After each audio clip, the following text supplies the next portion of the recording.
بغیر کسی دوربین یا ٹیلیسکوپ کے صرف کاغذ اور قلم کی مدد سے ایک نیا پلانٹ ڈسکور کیا گیا۔ یہ کارنامہ آج سے 176 سال پہلے فرانچ ایسٹرونومر اوربین لیویرے نے انجام دے کر پوری سائنٹیفک کمیونٹی کو پریشان کر دیا۔ لیکن آخر کیسے؟ ورلڈ انفارمیشن میں ایک بار پھر سے خوش آمدید۔ ناظرین، اس کہانی کی شروعات ایک سیب سے ہوتی ہے جو مشہور زمانہ فزسسٹ سر آئزیک نیوٹن کے سامنے درخت سے گر کر زمین پر گرا تھا۔ یہ منظر دیکھ کر وہ گہری سوچ میں پڑ گئے کہ آخر سیب ٹوٹ کر سائیڈ پر یا اوپر کیوں نہیں گیا، یہ صرف نیچے ہی کیوں آیا۔ اسی واقعے کی بنیاد پر انہوں نے یونیورسل لا آف گریویٹیشن بنایا، جس کے مطابق اسپیس میں کوئی بھی دو آبجیکٹ آپس میں ایک دوسرے کو اٹریکٹ کرتے ہیں، جس کا ماس زیادہ ہوگا اس کی گریویٹی بھی زیادہ ہوگی اور وہ چھوٹے ماس کو اپنی طرف اٹریکٹ کرے گا۔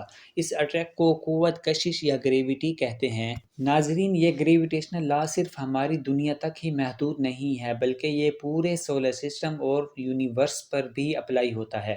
اس کی سب سے بڑی اور آسان اگزامپل ہمارے سولر سسٹم کی ہے۔ سورج کے گرد گھومنے والے تمام پلینٹ سورج سے چھوٹے ہیں، اسی وجہ سے وہ اس کی طرف اٹریکٹ ہوتے ہیں اور ایک خاص آربٹ سے اس کے گرد چکر لگاتے ہیں۔ ہمارا چاند بھی اسی گریویٹی لا کے تحت زمین کے گرد چکر لگاتا ہے۔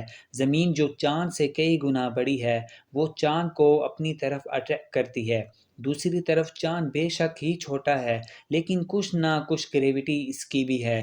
چاند گریویٹی اتنی تو نہیں وہ ارتھ کو اپنے آربٹ سے ہلا سکے، لیکن سمندر کے پانی کو اپنی طرف کھینچتی ہے، جس کی وجہ سے سمندر میں لہریں پیدا ہوتی ہیں۔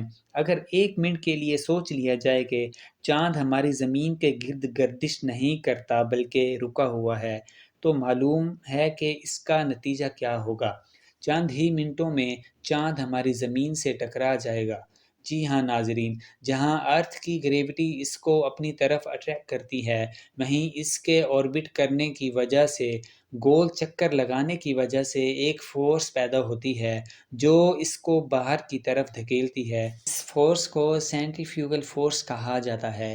چاند کی سینٹریفیوگل فورس اور ارتھ کی گریویٹی دونوں ایکول ہو جانے کی وجہ سے چاند اپنے فکسڈ آربٹ میں ہی گردش کرتا ہے۔ اسی طریقے سے تمام پلینٹ سورج کے گرد گردش کرتے ہیں۔ لا آف یونیورسل گریویٹیشنل کے کئی ایکسپیریمنٹ ہوئے، ریسرچ ہوئی اور یہ ثابت ہوا کہ ہماری کائنات کا پورا نظام اس لا پہ ڈیپینڈ کرتا ہے۔ یہ بات ہو رہی ہے 1840 کی، جب ہمارے سولر سسٹم کا آخری پلانٹ یورینس ہوا کرتا تھا۔ ہماری ارتھ سے 4 گنا بڑا یہ پلانٹ کچھ ہی عرصے پہلے 1781 میں ایک ٹیلیسکوپ کی مدد سے ڈسکور کیا گیا تھا، لیکن اس پلانٹ کے سیارے کی آربٹ ایک عجیب سی گڑبڑ نوٹس کی گئی۔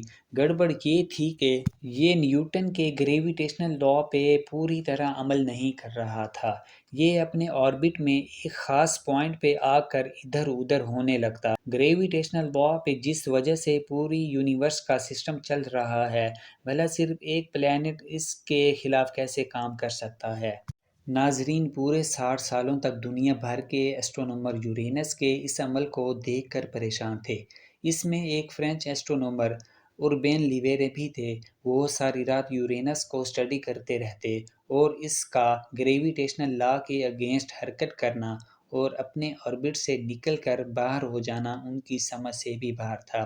لیویرے کا کہنا تھا کہ ایسا صرف ایک کنڈیشن میں ممکن ہو سکتا ہے، جس پوائنٹ پر یورینس اپنے آربٹ سے نکل کر اوپر نیچے موو کرتا ہے اور وہاں اس کے قریب بہت بڑا ماس یا پلانٹ ہو۔ لیکن مسئلہ تو یہی تھا کہ کسی کو بھی اس کے آس پاس کوئی پلانٹ نظر نہیں آ رہا تھا، حتیٰ کہ کچھ ایسٹرونومرز نے یہ بھی کہنا شروع کر دیا کہ نیوٹن کے لا میں کوئی چیز مسنگ ہے، شاید یہ لا ہی غلط ہے۔ لیویرے، جنہوں نے اپنی ساری زندگی کا زیادہ حصہ سٹارز اور پلانٹ پر ریسرچ کر کے گزاری تھی، وہ اس بات پر ہی ڈٹے رہے کہ گریویٹیشنل لا بالکل صحیح ہے، یورینس کو کوئی دوسرا پلانٹ اپنی طرف اٹریکٹ کر رہا ہے۔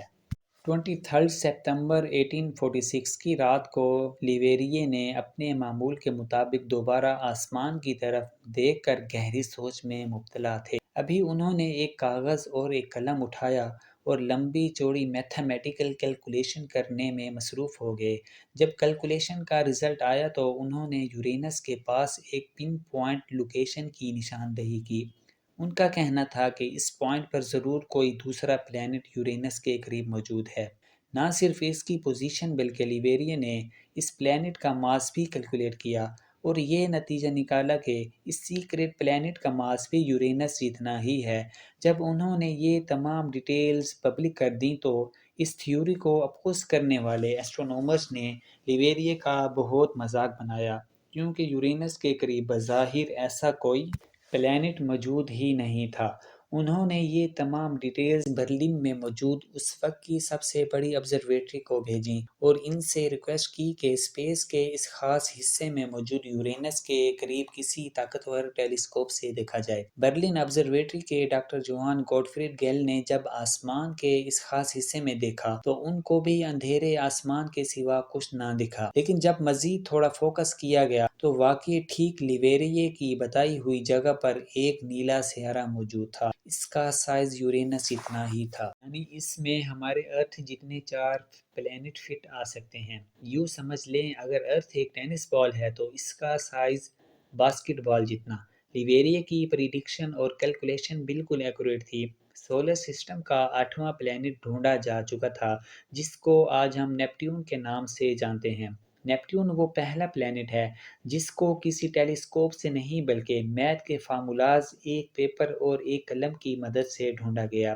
یہ پلینٹ لیویرے سے پہلے مشہور زمانہ ایسٹرونومر اور ٹیلیسکوپ کے انوینٹر گیلیلیو نے بھی دیکھ رکھا تھا، لیکن گیلیلیو ہمیشہ اس کو ایک سٹار مانتے تھے۔ انہوں نے اپنی کئی ڈرائنگ میں اس کو ڈرا بھی کیا تھا، لیکن صرف ایک سٹار کی حیثیت سے، لیکن کسی پلینٹ یا سیارے کی حیثیت سے نہیں۔ یہی وجہ تھی کہ اس کو ڈسکور کرنے کا سارا کریڈٹ گیلیلیو کی بجائے لیویرے کے پاس ہی گیا۔ کریڈٹ ان کو بے شک مل ہی گیا تھا، لیکن وہ ہمیشہ چاہتے تھے کہ اس پلینٹ کا نام بھی ان کے اپنے نام لیویرے سے جوڑا جائے، پر کیونکہ اس وقت پلینٹس اور سٹارز کے نام ہمیشہ دیوتاؤں کے نام سے ہی رکھے جاتے تھے، اسی وجہ سے کئی لوگوں کو اس نئے پلینٹ کا نام لیویرے سے جوڑنے پر اعتراض تھا۔ سب کی میوچل انڈرسٹینڈنگ کے بعد اس کا نام رومن گاڈ نیپٹون کے نام سے رکھا گیا۔ 1989 میں ناسا کا وائجر 2 اسپیس کرافٹ پہلی بار نیپٹون کے پاس سے گزارا گیا۔ 3000 میل دور سے وائجر 2 نے نیپٹون کی کئی فوٹوگراف بھی کیپچر کی۔ یہ ہمارے سولر سسٹم کا سب سے دور اور سب سے آخری پلینٹ ہے۔ یوں سمجھ لیں اگر ارتھ سے سورج کا ڈسٹینس 1 ایسٹرونومیکل یونٹ ہے تو نیپٹون سورج سے 13 ایسٹرونومیکل یونٹ دور ہے۔ سورج سے اتنا دور ہونے کی وجہ سے یہاں کا ٹمپریچر -190 ڈگری سیلسیس ہوتا ہے۔ ناسا کے مطابق یہ برف کا بہت بڑا جوائنٹ ہے جہاں ہر وقت طوفان چل رہے ہوتے ہیں، ایسے طوفان جن کی سپیڈ 2000 کلومیٹر پر آور تک جاتی ہے۔ یاد رہے ارتھ پر سب سے تیز طوفان کی سپیڈ 407 کلومیٹر پر آور تک نوٹ کی گئی ہے۔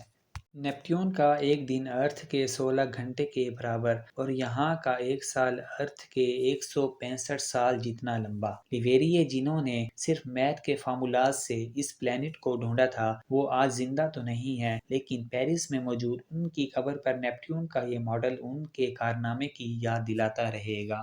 ناظرین، میں امید کرتا ہوں کہ ورلڈ انفارمیشن کی یہ ویڈیو آپ کو بہت پسند آئی ہوگی۔ ملتے ہیں اگلی شاندار ویڈیو میں۔